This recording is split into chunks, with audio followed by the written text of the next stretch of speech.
Quinta esencia. Capítulo 3. Drácula, de Bram Stoker. Diario del Dr. John Seward, 19 de agosto. Anoche Renfield sufrió un cambio extraño y repentino. Cerca de las 8 empezó a excitarse y a olfatear como un perro de caza. El celador se sorprendió ante este comportamiento y, conociendo mi interés por él, le alentó a hablar.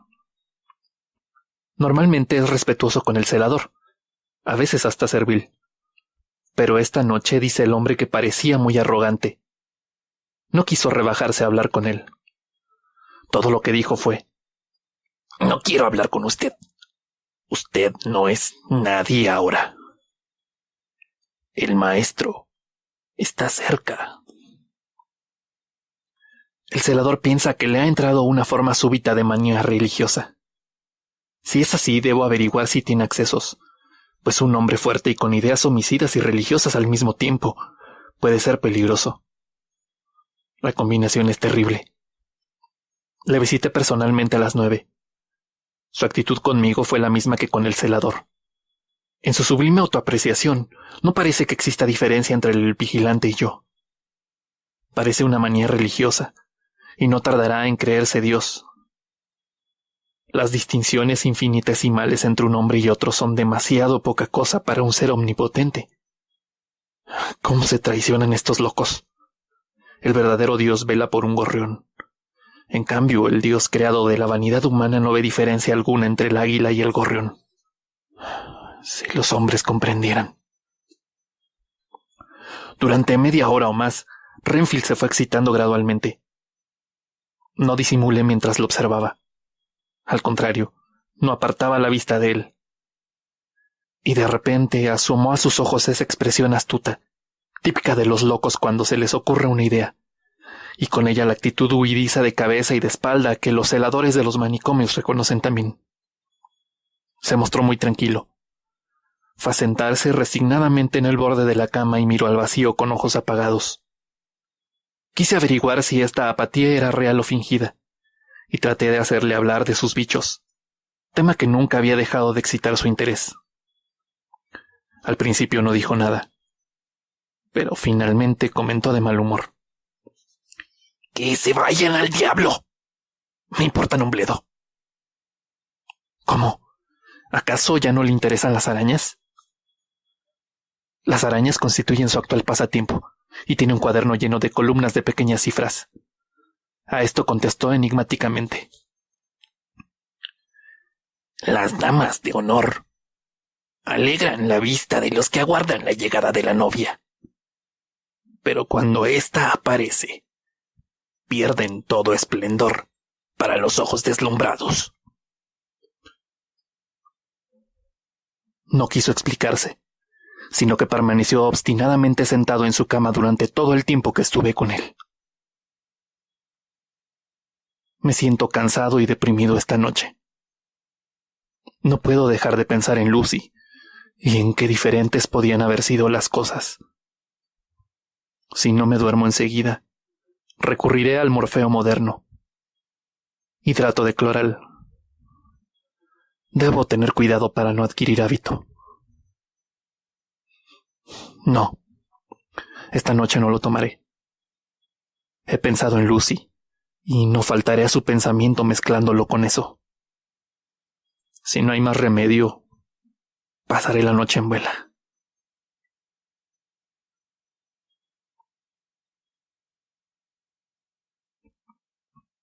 Me alegro de haber tomado esa decisión, y más aún de haberla mantenido. Estaba acostado, dándole vueltas a la cabeza, y había oído dar las 2, cuando llegó el vigilante nocturno del pabellón para avisarme que Renfield se había escapado. Me vestí a toda prisa y eché a correr. Mi paciente es demasiado peligroso para que ande suelto por ahí. Esas ideas suyas pueden resultar peligrosas si se tropieza con desconocido. El celador me esperaba. Dijo que hacía menos de 10 minutos le había visto aparentemente dormido en la cama, cuando se asomó por la mirilla de la puerta. Oyó ruido al ser arrancada la ventana, Acudió corriendo y vio desaparecer los pies de Renfield por el vano. Me había mandado llamar inmediatamente. Dijo que iba en ropa de dormir y que no podía andar lejos. El celador pensó que sería más práctico observar hacia dónde iba a perseguirlo, ya que podría perderse de vista mientras él salía por la puerta del edificio. Es un hombre voluminoso y no podía pasar por la ventana. Yo soy delgado, así que con su ayuda me deslicé por ella, aunque sacando los pies primero. Y como la ventana estaba a poca altura, salté al suelo y sin hacerme daño alguno. El celador dijo que el paciente se había dirigido hacia la izquierda, en línea recta, así que eché a correr en esa dirección. Crucé por entre los árboles y vi una figura blanca que escalaba el elevado muro que separa nuestro parque del terreno de la casa deshabitada. Regresé inmediatamente y le dije al vigilante que me siguiese al parque de Carfax con 3 o 4 hombres, por si nuestro amigo se ponía peligroso. Cogí una escalera, subí al muro y me descolgué por el otro lado. Vi la figura de Renfield cuando desaparecía por una esquina de la casa y corrí tras él. Al llegar a la parte de atrás del edificio, lo encontré empujando la vieja y sólida puerta de la capilla. Al parecer hablaba con alguien, pero no quise acercarme lo suficiente para oír lo que decía, por si se asustaba y echaba a correr. Perseguir un enjambre de abejas no es nada comparado con seguir a un lunático desnudo, obsesionado por escapar. Sin embargo, unos minutos después, pude ver que no se daba cuenta de lo que sucedía a su alrededor, y me arriesgué a acercarme, tanto más cuanto que mis hombres habían cruzado el muro y se acercaban. Oí que decía: «Aquí estoy, dispuesto a cumplir tus deseos, maestro. Soy tu esclavo. Tú me recompensarás, porque te seré fiel. Te he adorado de lejos y durante mucho tiempo. Ahora que estás cerca, espero tus mandatos. Y que no te olvides de mí, maestro, en la distribución de tus dones». Es un miserable egoísta. Piensa en los panes y los peces cuando cree estar ante un ser divino. Sus manías componen una amalgama asombrosa. Al abordarle se revolvió como un tigre. Es increíblemente fuerte y parecía más un animal salvaje que una persona. Jamás he visto a un lunático con semejante paroxismo de rabia, ni espero encontrarlo. Es una suerte que nos hayamos dado cuenta a tiempo de su fuerza y del peligro que representa. Con esa fuerza y una determinación como la suya, podía haber cometido alguna tropelía antes de atraparlo. En todo caso, ahora está a salvo. Ni el famoso criminal Jack Shepherd podría librarse de la camisa de fuerza que le hemos puesto. Pero además le hemos encadenado al muro de la habitación acolchonada. Sus gritos son espantosos a veces, pero los silencios que siguen son más tremendos aún, pues se adivina el homicidio en cada gesto y en cada movimiento. Ahora mismo acaba de decir unas palabras coherentes, por primera vez. «Seré paciente, maestro. Es ahora. Es ahora. Ahora». He recogido la alusión también y me he ido. Estaba demasiado excitado para dormir, pero este diario me ha tranquilizado y siento que aún voy a poder conciliar el sueño esta noche.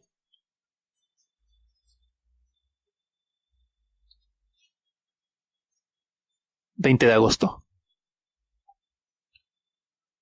El caso de Renfield se vuelve cada vez más interesante. Ahora se ha apaciguado hasta tal extremo que tiene periodos de total ausencia de pasión. Durante la semana siguiente a su ataque, se mostró muy violento. Luego, una noche, al salir la luna, empezó a calmarse, sin parar de murmurar para sí: «Ahora puedo esperar. Ahora puedo esperar». El celador vino a comunicármelo, y bajé corriendo enseguida a echar un vistazo. Estaba inmóvil, con su camisa de fuerza, en la habitación acolchonada, pero la expresión congestionada había desaparecido de su rostro, y a sus ojos asomaba algo de su antigua y suplicante, casi podría decir humillante mansedumbre. Me alegré de verlo así, y ordené que lo soltaran. Los celadores vacilaron, pero finalmente obedecieron sin chistar.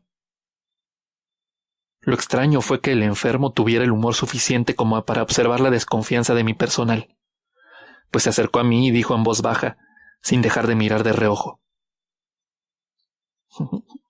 ¿Creen que puedo hacerle daño? Imagínese, yo hacerle daño a usted.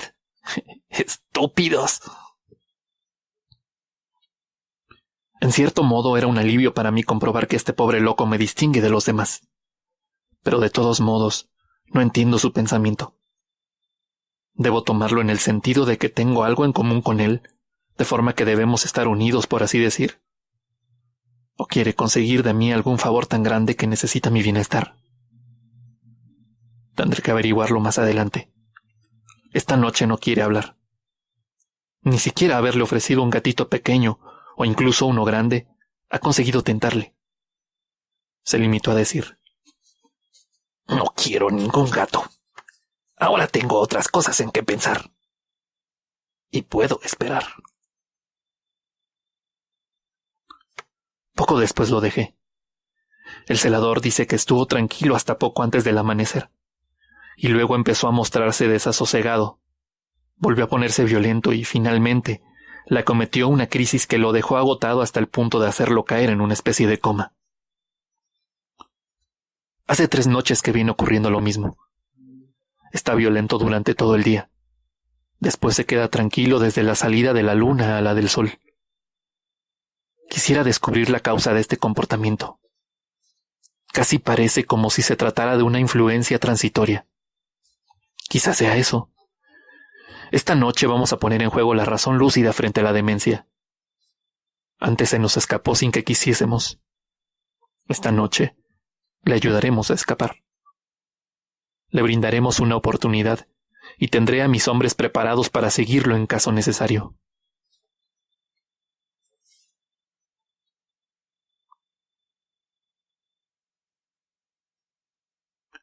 ...23 de agosto. Siempre ocurre lo inesperado. Cuánto conocía de Israel y la vida. Al descubrir la jaula abierta, nuestro pájaro no quiso echar a volar, por lo que todos nuestros planes no han servido de nada. En cualquier caso, hemos comprobado una cosa: que los periodos de tranquilidad duran un tiempo razonable. En adelante, le pondremos las correas durante unas horas al día. He dado orden al celador de turno de noche que no lo encierre en la habitación acolchonada, si se muestra tranquilo, hasta 1 hora antes de que salga el sol. El cuerpo del pobre hombre disfrutará de ese descanso, aunque su espíritu no pueda apreciarlo. Atención, otra vez lo inesperado. Me llaman. El paciente ha escapado de nuevo.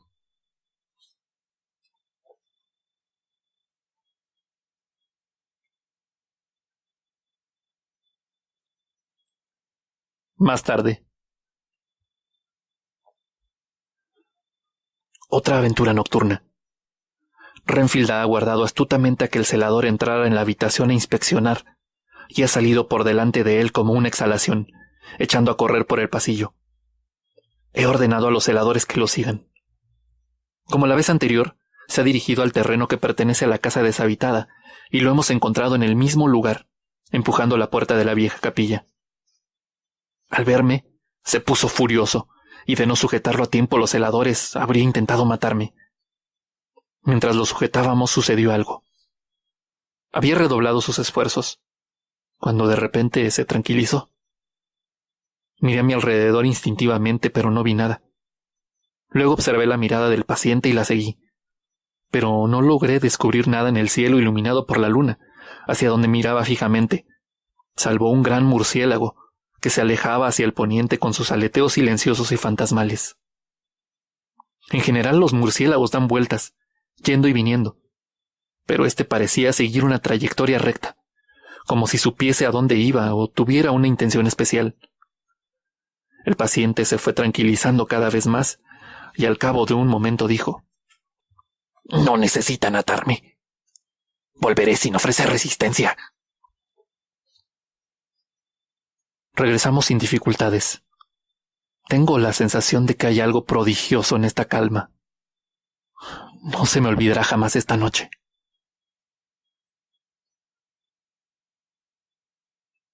Diario de Lucy Westenra.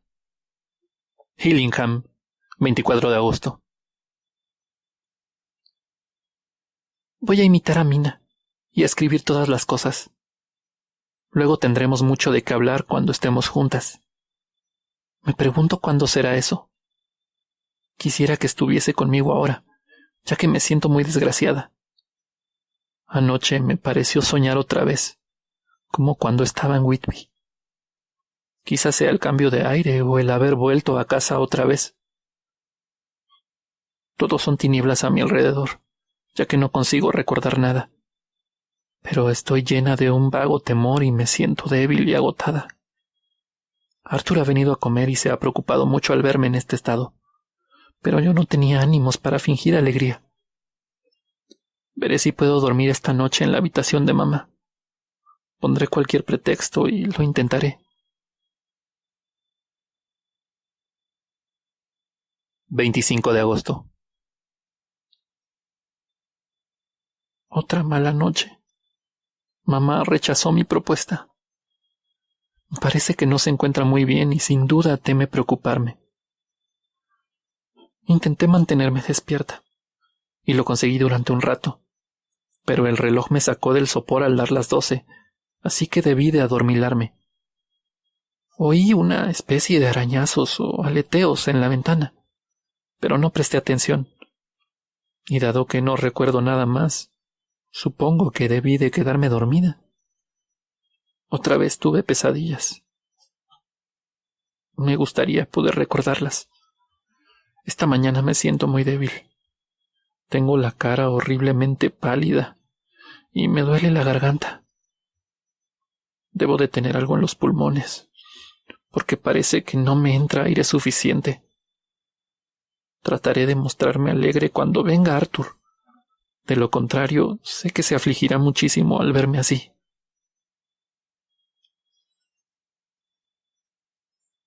Carta de Arthur Holmwood al Dr. Seward. Hotel Albert Merrill, 31 de agosto. Querido John, quiero que me hagas un favor. Lucy está enferma, es decir, aunque no tiene ninguna enfermedad especial, su aspecto es espantoso y cada día está peor. Le he preguntado si se debe a alguna causa. No me atrevo a preguntarle a su madre, pues preocupar a la pobre señora a propósito de su hija en su estado actual de salud sería fatal. La señora Westenra me ha confiado que está desahuciada. Tiene una grave afección cardíaca, aunque Lucy no lo sabe aún. Estoy seguro de que hay algo que está consumiendo el espíritu de mi querida Lucy. Me siento desasosegado cuando pienso en ella. Me apena mucho verla así. Le he dicho que consultaría su caso contigo, y aunque al principio ha vacilado, sé el motivo, mi viejo camarada. Al final ha accedido. Será una misión dolorosa para ti, lo comprendo, pero se trata de ella, y no tengo por qué dudar en pedírtelo, ni tú en intervenir. Ve a comer a Hillingham mañana a las 2, a fin de no despertar ninguna sospecha en la señora Westenra, y después de comer, Lucy aprovechará la ocasión para estar a solas contigo. Yo llegaré a la hora del té, y podremos salir juntos. Estoy muy preocupado, y quiero hablar contigo tan pronto como la hayas visto. No me falles. Arthur.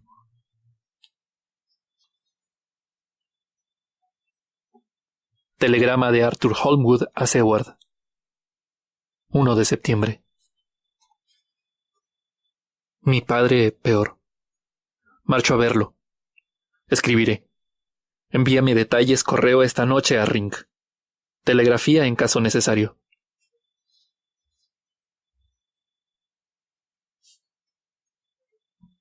Carta del Dr. Seward a Arthur Holmwood. 2 de septiembre. Mi querido y viejo camarada, respecto a la salud de la señorita Westenra, me apresuro a comunicarte que, en mi opinión, no sufre ningún trastorno funcional ni enfermedad que yo conozca. De todos modos, no estoy satisfecho en modo alguno con su aspecto. Está muy desmejorada respecto de la última vez que la vi. Obviamente debes tener en cuenta que no he tenido ocasión de hacerle una exploración completa, como habría sido mi deseo. Nuestra misma amistad pone trabas que ni la medicina ni los usos sociales pueden salvar. Será mejor que te cuente lo sucedido, dejándote que saques en cierto modo tus propias conclusiones.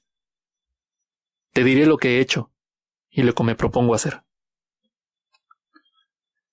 Encontré a la señorita Westenra aparentemente animada. Estaba presente su madre, y enseguida me di cuenta de que hacía todo lo posible por disimular delante de ella y evitarle preocupaciones. No me cabe duda de que sospecha, si es que no sabe ya, que debe ser prudente cuando su madre está delante. Comimos solos, y como todos nos esforzamos en mostrarnos alegres, al final conseguimos que reinara una sincera alegría, en compensación a nuestros esfuerzos. Luego la señora Westenra se retiró a descansar, y Lucy se quedó conmigo. Pasamos al gabinete, y dado que las criadas iban y venían, la alegría duró hasta que entramos allí. Tan pronto como se cerró la puerta, se desprendió la máscara de su rostro, se dejó caer en una butaca con un gran suspiro y se tapó los ojos con una mano. Cuando vi tan decaído su ánimo, aproveché su reacción para iniciar el reconocimiento. Me dijo con dulzura: «No puede figurarse lo que detesto hablar de mí misma». Le recordé que la confianza en un médico era sagrada, pero que tú estabas muy inquieto por ella. Entendió enseguida a qué me refería y explicó la cuestión en pocas palabras. «Dígale a Arthur todo lo que quiera. No estoy preocupada por mí, sino por él. De modo que puedo hablarte con entera libertad. Me di cuenta enseguida que tiene falta de sangre, aunque no he observado en ella los habituales signos de anemia. Casualmente pude comprobar la calidad de su sangre, pues al abrir una ventana que estaba encajada, una cuerda se rompió, y ella se cortó ligeramente en la mano al romperse un cristal. Fue un incidente sin importancia, pero me brindó la ocasión de poder recoger unas gotas de su sangre y luego analizarlas. El análisis cualitativo revela un estado normal y debería indicar una salud vigorosa. Entre otros aspectos físicos, he comprobado con entera satisfacción que no hay motivo para preocuparse. Pero como ha de existir alguna causa, he llegado a la conclusión de que debe de tratarse de algo mental. Ella se queja de tener dificultad para respirar a veces, y de tener un sueño pesado, letárgico, con pesadillas que la asustan, pero de las que no es capaz de recordar nada. Dice que de niña solía padecer de sonambulismo, y que cuando estuvo en Whitby le volvió ese mismo hábito. Una vez salió de casa sonámbula y llegó hasta el acantilado oriente, donde la encontró la señorita Murray. No obstante, me asegura que últimamente le había desaparecido el sonambulismo. Tengo mis dudas, así que he hecho lo que considero mejor. He escrito a mi viejo amigo y maestro, el profesor Van Helsing, de Ámsterdam, que es quien más sabe sobre enfermedades oscuras en el mundo. Le he pedido que venga, y como dices que todos los gastos corren por tu cuenta, le he mencionado quién eres y cuál es tu relación con la señorita Westenra. Esto, mi querido compañero, lo he hecho para obedecer tus deseos, pues me siento orgulloso y feliz de hacer lo que sea por ella. Van Helsing, lo sé, hará lo que le pida por razones personales. Así que, sea cual sea la conclusión a la que él llegue, deberemos acatar sus decisiones. Da la impresión de ser un hombre arbitrario, pero es porque sabe más que nadie. Es filósofo y metafísico, y uno de los científicos más avanzados del momento. Posee un gran entendimiento, una mentalidad absolutamente abierta. Esta, unida a unos nervios de acero, un temperamento frío, una indomable resolución, un autodominio y una tolerancia que elevan la virtud a la categoría de bendición y al corazón más bondadoso que existe, todo lo cual constituye sus instrumentos para esa noble obra que realiza por la humanidad, opera tanto en la teoría como en la práctica, pues su campo es tan inmenso como su simpatía. Te hablo de estas cosas para que comprendas por qué tengo tanta confianza en él. Le he pedido que venga inmediatamente. Mañana veré a la señorita Westenra en los almacenes, a fin de no alarmar a su madre con una nueva visita mía tan cercana. Tu buen amigo, John Seward.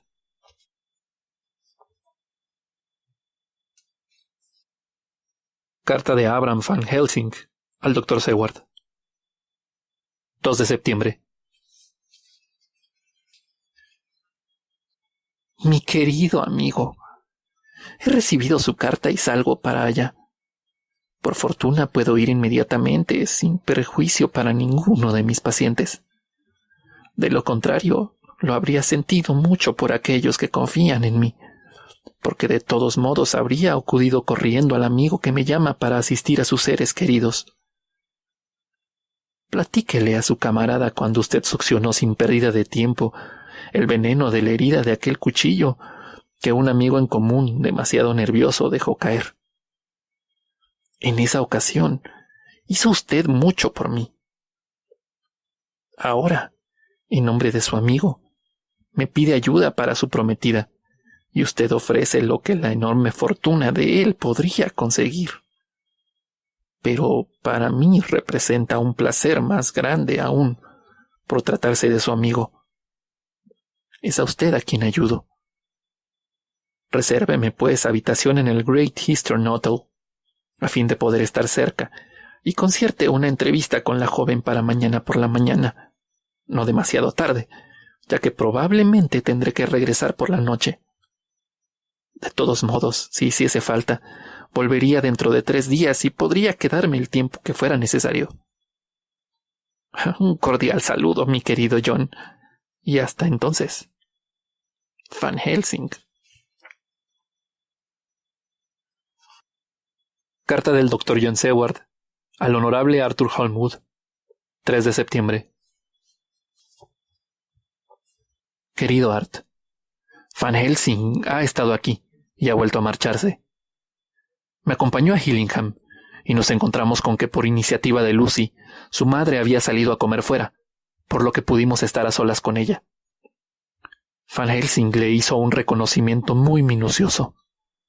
Ya te contaré cuando él me pase el informe, porque obviamente no estuve presente todo el tiempo.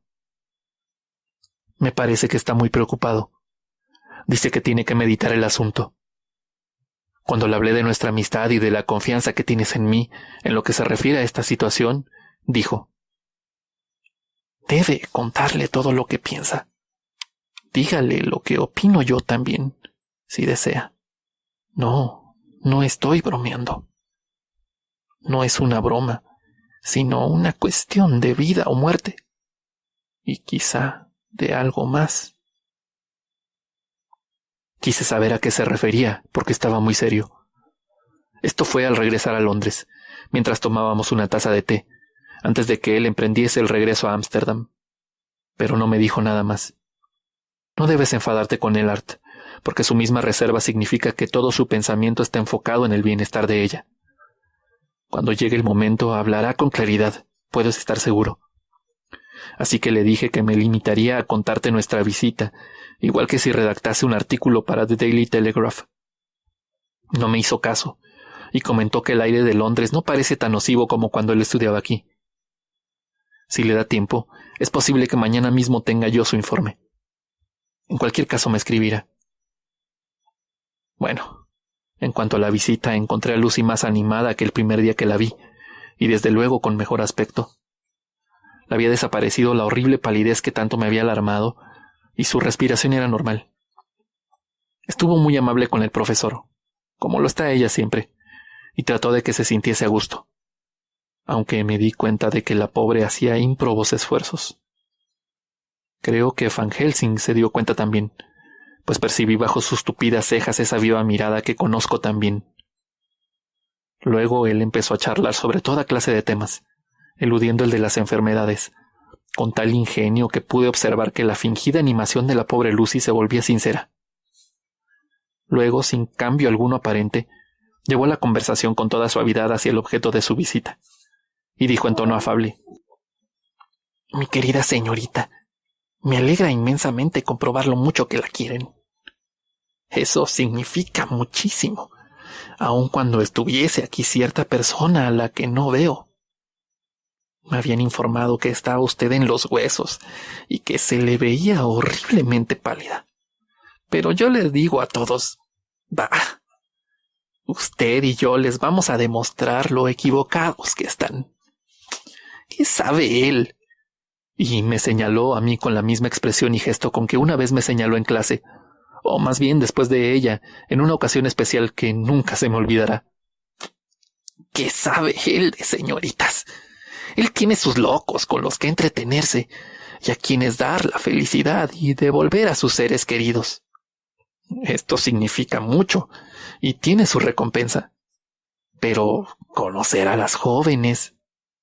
No tiene esposa ni hija, y las muchachas no se confían a los jóvenes, sino a los viejos como yo, que saben de muchos sufrimientos y de sus causas. Así que, querida, lo enviaremos a fumar al jardín, y mientras usted y yo charlaremos un poco. Entendí la insinuación y salí a dar una vuelta. Poco después el profesor se asomó a la ventana y me llamó. Estaba serio y dijo: «Le he hecho un reconocimiento meticuloso, pero no he encontrado ninguna causa funcional. Coincido con usted en que ha perdido mucha sangre, aunque ahora no la pierde. De todos modos, no tiene síntomas de anemia. Le he pedido que me envíe a su doncella, a fin de hacerle 1 o 2 preguntas, para conocer todos los detalles acerca de su estado de salud. Sé muy bien lo que dirá. Sin embargo, existe una causa. Siempre existe una causa para todo.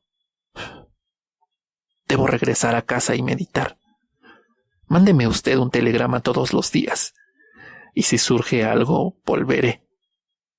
La enfermedad, puesto que el no estar completamente bien es una enfermedad, me interesa. Y esta dulce joven me interesa también.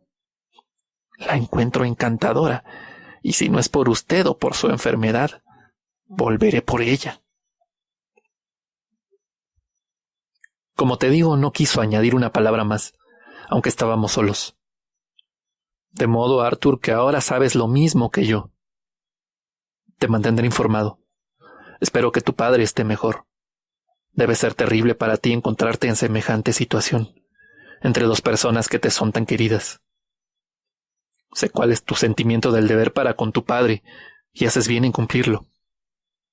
Si es necesario, te escribiré para que vengas enseguida al lado de Lucy. No te inquietes demasiado si no tienes noticias mías. Diario del Dr. Seward. 4 de septiembre. El paciente zoófago sigue acaparando nuestro interés. Solo ha tenido un acceso, y ocurrió ayer a una hora desacostumbrada. Poco antes de que dieran las 12 del mediodía, empezó a mostrarse inquieto. El celador, que conoce los síntomas, pidió ayuda inmediatamente. Por fortuna, los hombres acudieron enseguida, porque a las 12 en punto se puso tan furioso que tuvieron que pelearse a fondo para controlarlo.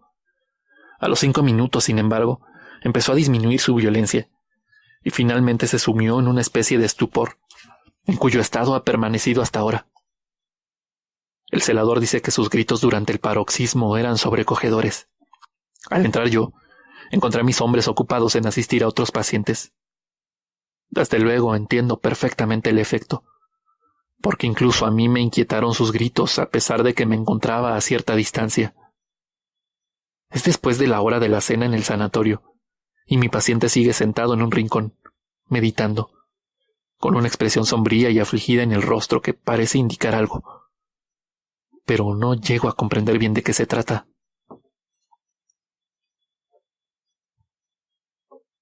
Más tarde.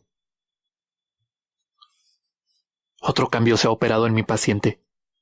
He ido a verlo a las 5 y lo he encontrado aparentemente tan feliz y contento como antes. Estaba cazando moscas.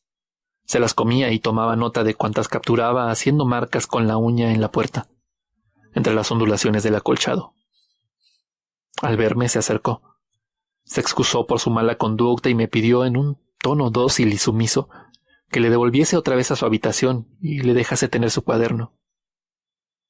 Me pareció conveniente seguirle la corriente, así que ya está de nuevo en su cuarto, con la ventana abierta. Ha esparcido el azúcar de su té en el alféizar, y de esta manera obtiene una gran cosecha de moscas. Ahora no se las come, sino que las mete en una caja como hacía antes, y anda inspeccionando los rincones en busca de arañas. He tratado de hacerle hablar sobre los días pasados, ya que sería de inmensa ayuda para descubrir alguna clave de sus pensamientos. Sin embargo, no he tenido éxito. Por unos momentos pareció muy triste, y dijo con voz lejana, como si hablase para sí mismo más que conmigo: «Todo ha terminado. Me ha dejado.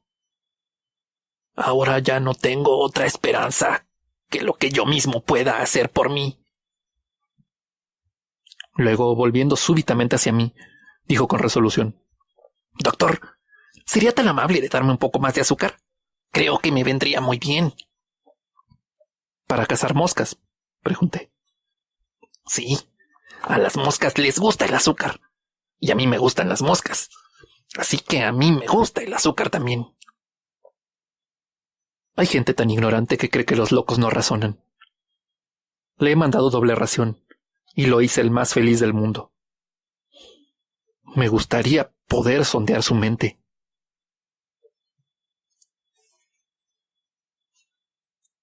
Medianoche. Otro cambio. Había ido a visitar a la señorita Westenra, a la que he encontrado mucho mejor, y al regresar me detuve en la entrada a contemplar la puesta del sol, cuando oí su grito otra vez. Como su habitación da a la parte delantera del edificio, pude oírlo mucho mejor que por la mañana. Fue tremendo para mí dejar de admirar la mágica y evanescente belleza de la puesta de sol por encima de Londres, con sus luces pálidas y sus sombras negras, y todos los maravillosos matices que adquieren las sucias nubes y hasta las sucias aguas, para volverme hacia la siniestra severidad de este edificio de fría piedra y su carga de miseria, con el corazón afligido de tanto soportar todo esto.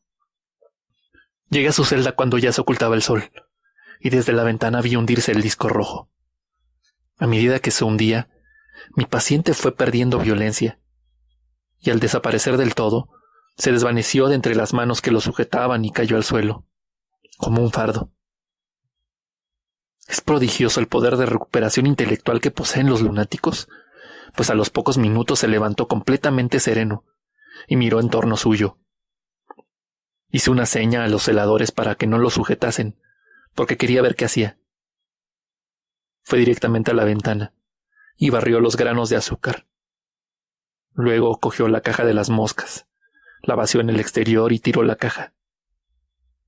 A continuación cerró la ventana y, cruzando la habitación, se sentó en la cama. Todo esto me dejó sorprendido, así que le pregunté: ¿ya no va a guardar más moscas? No, estoy harto de todas estas tonterías. Desde luego es un caso extraordinariamente interesante. Quisiera penetrar en su mente o conocer la causa de su súbita pasión. Atención, puede que encuentre una clave si consigo averiguar por qué hoy sus paroxismos han ocurrido precisamente en el momento en que el sol estaba en su cenit y en el ocaso. ¿Será que el sol ejerce una influencia maligna en determinados momentos, capaz de afectar a determinadas naturalezas, como la luna la ejerce en otras? Ya veremos.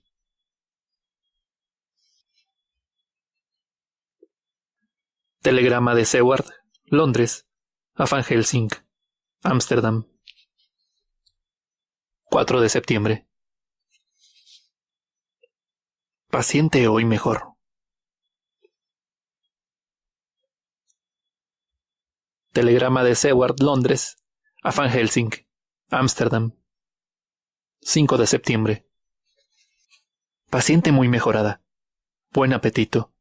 Duerme perfectamente. Animada. Recobra color.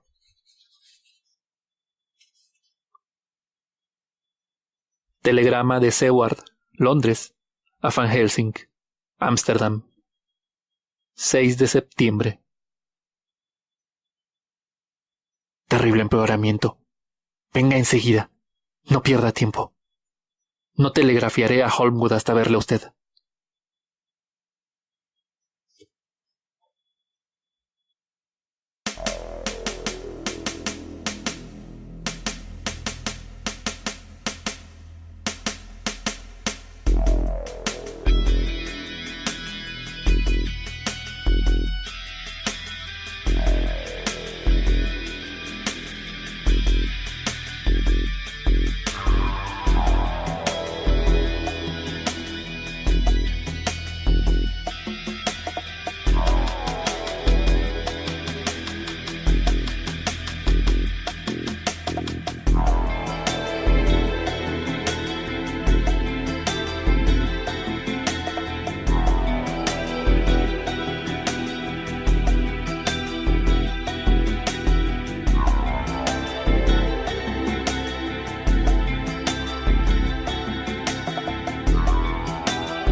Muy buenas noches y bienvenidos al octavo bloque de Quintesencia dedicado a Drácula de Bram Stoker.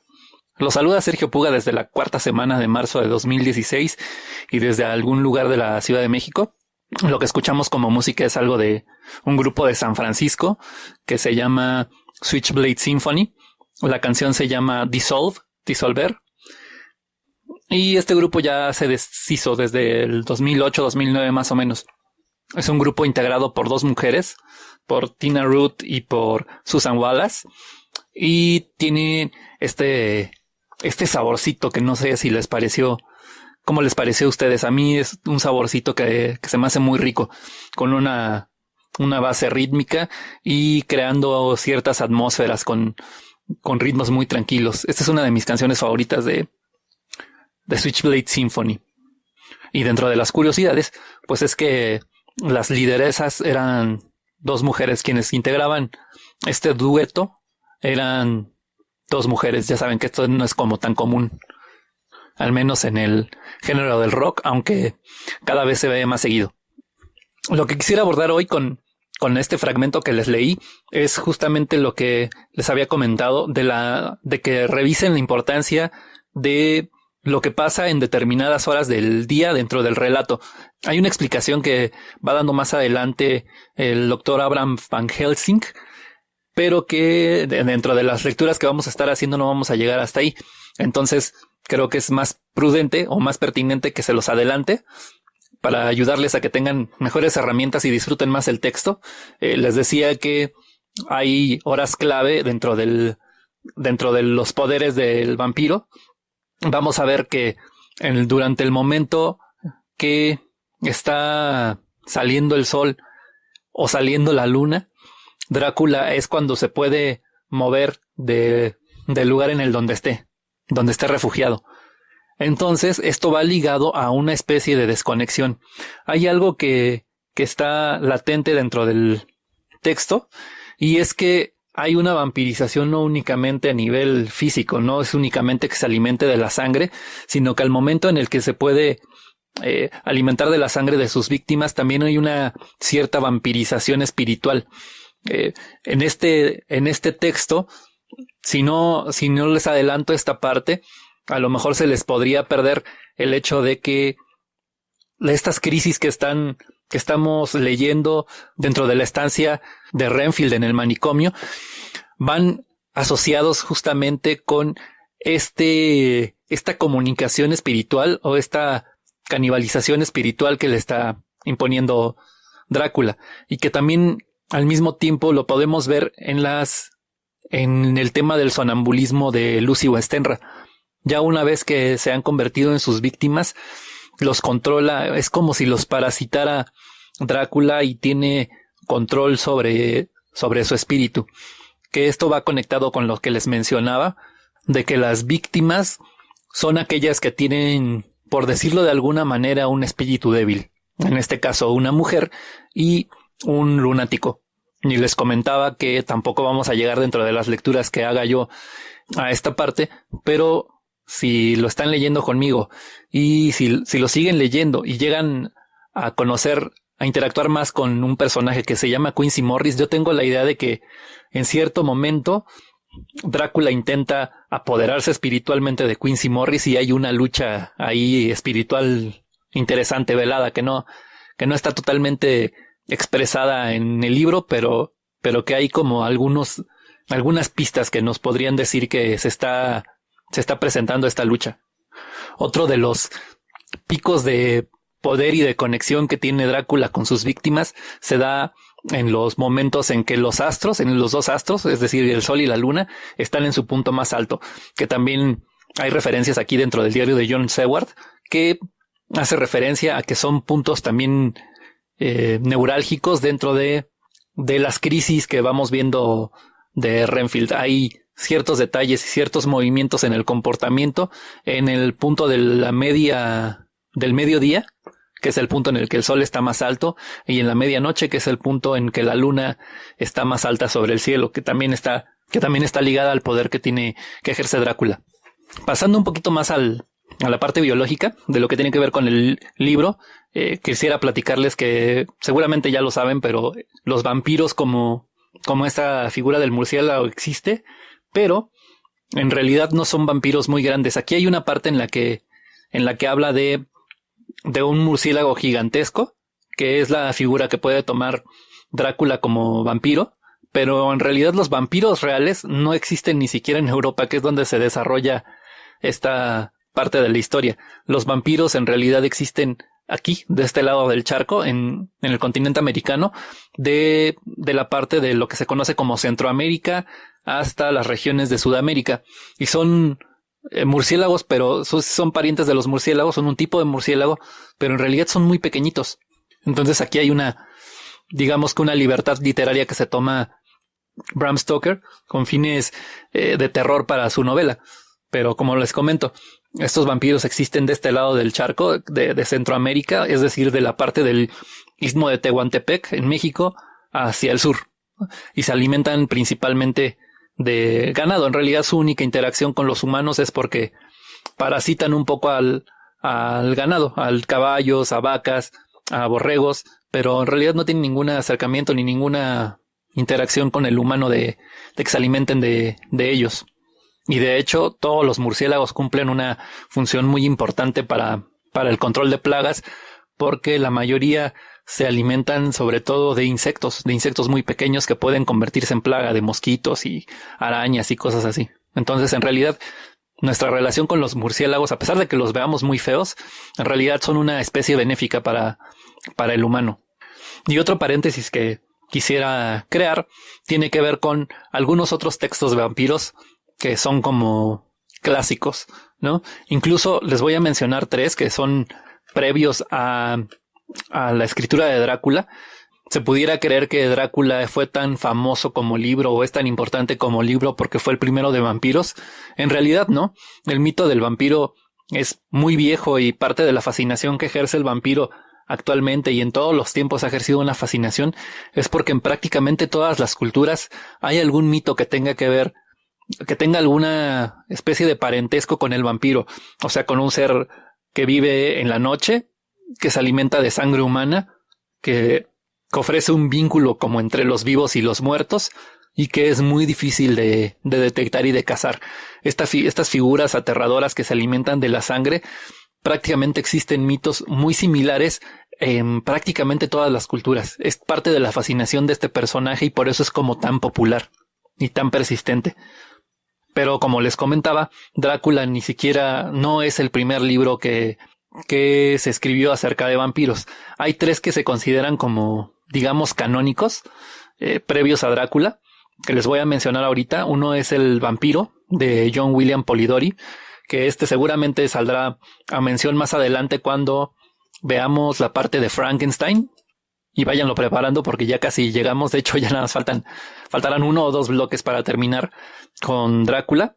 Entonces, les repito, el nombre es El vampiro, de John William Polidori. Otro es Barney el vampiro, de James Malcolm Reimer. Y el tercero es Carmilla, de John Sheridan Le Fanu. En lo particular, he leído 2 de estos 3, pero el problema, como siempre, es mi memoria y ya no me acuerdo. De hecho, el que tengo presente que sí lo tengo dentro de algunos textos aquí en casa es el de El vampiro, de John William Polidori. Y de Carmilla, si alguien pudo o quiso ver la película de Vampire Hunter D, que les compartí hace poco, ahí hay una referencia también al personaje de Carmilla, un cierto homenaje. El personaje que sale al final es de nombre Carmilla, que entonces tiene que ver con estos libros que también son canónicos dentro del mito del vampiro, al menos en literatura.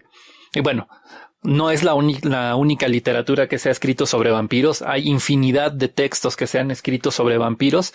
Y bueno, para mencionar algunos que se han hecho en estos últimos años, de calidad a lo mejor no tan, por lo menos dudosa, tendríamos que citar, por ejemplo, la saga de los vampiros de Anne Rice, que yo no he tenido oportunidad de leer los libros y, para ser honesto, no los compraría. aunque si cayera en mis manos sí me daría curiosidad. Sobre todo la referencia que tengo es la de Entrevista con el vampiro, la película que hicieron hace algunos años Brad Pitt y Tom Cruise. Antonio Banderas creo que también salía, que la película, hasta donde recuerdo, no era tan mala, se sostenía bastante bien y juega mucho con ahora cómo nos relacionamos con el mito del vampiro. Esto también ha ido cambiando a lo largo del tiempo. En los tiempos de Bram Stoker, y que es parte de lo que hemos venido platicando por la intención de crear esta serie de lecturas de monstruos, en la época de Bram Stoker, se veía al vampiro con esta idea romántica de que la fealdad física está ligada a la fealdad espiritual. Entonces, el personaje del vampiro de Drácula es un personaje feo, horripilante, que es un reflejo de su fealdad espiritual, ¿no? De su monstruosidad espiritual. Ahora, en estos tiempos ha evolucionado de tal manera, y lo podemos ver en estas dos, en esta saga que les comento de Anne Rice y en la otra que les quería mencionar, que es la famosísima Crepúsculo, que esta sí definitivamente no la leería, pero lo que persiste es la idea de ya no el vampiro como un ser oscuro y totalmente malvado, sino como una visión un poquito redentora de lo que queremos ver ahora, es la que queremos ver ahora del vampiro, como un personaje que no pierde del todo su humanidad, que sí es un puente entre la maldad y la bondad, pero que no pierde esta conexión con lo humano del todo, y queremos un poquito como redimirlo, ¿no? Que es la parte interesante de Entrevista con el vampiro. Si recuerdan, si vieron la película o si tienen referencia o algo, es Louis, que es convertido en vampiro, pero que él la mayor parte del tiempo está renegando de esta idea de ser vampiro. El conflicto con Lestat, con el vampiro que lo convierte, es justamente que Lestat lo quiere convertir en un vampiro total, que desvincule totalmente su relación con lo humano, y Louis se niega a hacerlo. Incluso trata de no alimentarse de humanos en la medida de lo que puede, y ya que no puede hacer nada para evitarlo, lo ve únicamente como un satisfactor de su necesidad, como que pues no hay otra opción, ¿no? Como medio de supervivencia, pero siempre con estos remordimientos por lo que tiene que hacer, renegando un poquito de su condición de vampiro. Y así es como ha evolucionado el mito del vampiro hasta nuestros días. Y se sigue refriteando con esta idea. Lo voy a dejar hasta aquí. Si quisieran ustedes compartir algunos otros textos que tengan que ver con el mito del vampiro, ya saben que son bienvenidos. Si los hacen llegar vía mensaje o como quieran, los publico. Y hay que ir preparando. Quienes tengan el libro hay que irlo desenvolpando, y quien lo quiera seguir, pues están a tiempo, y no lo tenga, están a tiempo de comprarlo. Lo que seguirá va a ser Frankenstein de Mary Shelley. No sé si voy a hacer un bloque más o dos más para Drácula. Vamos a llegar únicamente a la mitad del texto. Todavía no tengo como bien amarrado qué es la parte que les voy a leer, por eso no sé si voy a hacer uno o dos bloques. Y entonces hasta aquí lo dejamos. Les recuerdo mi nombre, soy Sergio Puga. También les recuerdo que el material que uso para la grabación de este experimento lo utilizo no con fines comerciales, sino únicamente con fines de difusión. Y nos escuchamos en la próxima. Buena noche.